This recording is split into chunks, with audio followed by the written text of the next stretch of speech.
We're in the peak of the hurricane season, which is the month of September, and there are 3 active hurricanes in the waters through the Atlantic and the Caribbean and the Gulf of Mexico with Irma, Jose and Katia.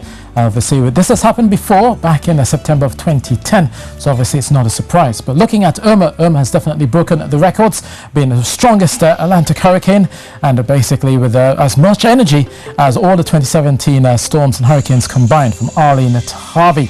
The center passed at 2 a.m. across Barbuda. We saw all of the pictures there. 250 km/h gusts reported, but once beyond that, the anemometer there broke. You can just see here the passage of Irma. It's a tight eye making its way across Bermuda and then up towards St. Bartholomew, up towards Anguilla and the British Virgin Islands. So obviously there we'll likely begin to see the emerging from the shield of this system.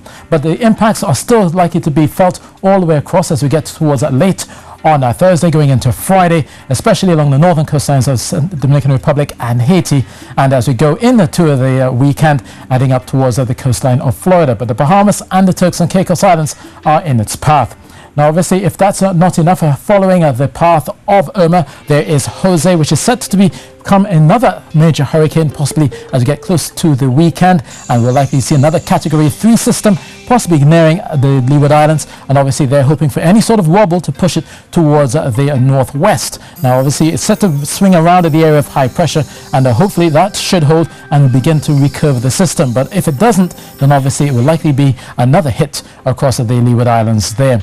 And now Jose, which is well out to sea, poses no threat to Trinidad and Tobago, but obviously its effects as it passes will likely still cause some instability, so there's likelihood of us seeing some thundery showers as we go through the next few days and into the weekend as well. Now obviously last night it was quite a show in terms of the lightning and also some heavy showers down towards southern areas of Trinidad, all of that moisture coming in from Irma, and there's still a lot of moisture still being pulled from Irma, so we could be seeing more showers, longer spells of rain, and also the possibility of some thunder early on in the morning. A lot of the lightning still likely across some parts of Tobago. Once we get into the middle part of the morning into the afternoon, we may begin to see some brightness, but all the while we'll still be seeing a scattering of showers for the most part, and any shower that could turn heavy could cause street or flash flooding.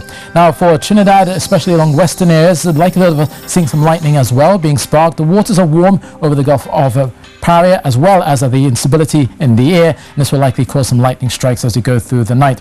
Across in the northern range, the cloudiness and the rains will continue first thing in the morning and then as you go through the afternoon, but the clouds will definitely be there, so the temperatures should be depressed a bit, should be feeling quite mild and pleasant for the most part. For central and southern areas, those areas which obviously got some flooding rains over the last night into this morning, we'll likely see a few more showers coming through there as well into Point Fortin and down towards Caracas, and again there's a likelihood of a thundery downpour or two.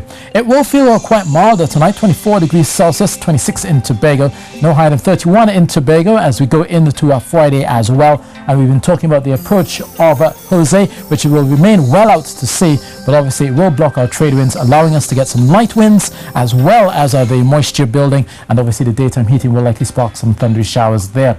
We should be out of this system with a bit more brightness as we get towards Sunday. Similarly for Trinidad, look for a lot more unsettled conditions as we go into the weekend with some thundery downpours going through Friday and Saturday. Now for boaters, you've been noticing those northerly swells over the last few days. It will be mixed through tomorrow. Some easterly swells will come in from the east obviously, and bringing some 9-second swells in there, so it could turn occasionally choppy further out in the Atlantic, looking at normal waves, however close to the Caribbean, of 1.5 to 2 meters.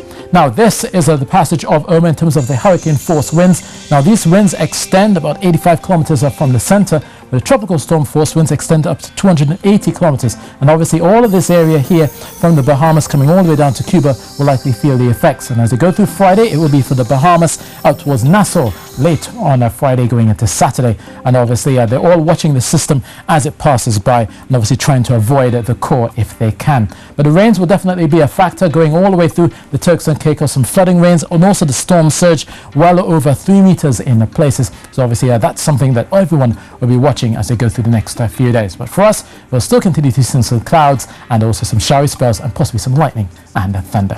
So that's your weather, and that's it from me.